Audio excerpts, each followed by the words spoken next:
أهلا وسهلا ومساء الخير. النهارده يسعدني إني أصحح مفاهيم ومعلومات تتردد في وسائل الإعلام. عشان كنا اتكلمنا كتير عن الموضوع ده والناس ما صدقتش، فأنا جايب لكم النهارده صور من الشارع المصري تؤكد كلامي. هنا مثلا نشوف إن عربيات الفول اختفت من الشارع وبقى مكانها عربيات كنتاكي. وزي ما احنا شايفين الطفلين دول شايلين الهاند باج ورايحين النادي يلعبوا سكواش. حتى الشحات ده نقدر نشوف السعادة على وشه. شايفين لابس الايس كاب والباقي الشيرت ونايم وهو مسلطن ازاي؟ ودي عشان تتأكدوا من اننا حكومة الكترونية. وعلى فكرة المواطن تفريم ده عندي على الفيسبوك بالمناسبة.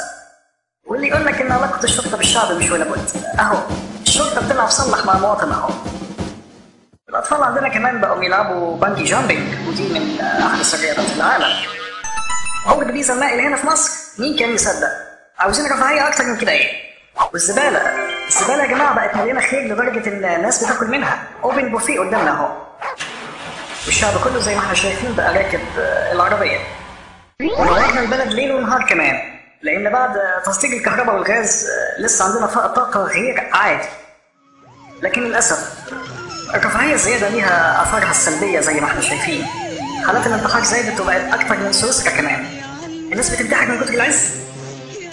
وعشان كده بدأت تظهر الوقفات الاحتجاجية والمظاهرات المطالبة بحماية الشعب من الرفاهية الزائدة، وبقوا يهتفوا كفاية كفاية. وفي النهاية بقول للشعب المصري إن كل ده من أجلك أنت، وحنسعى دائما إنك تفضل دايما حاسس بعز.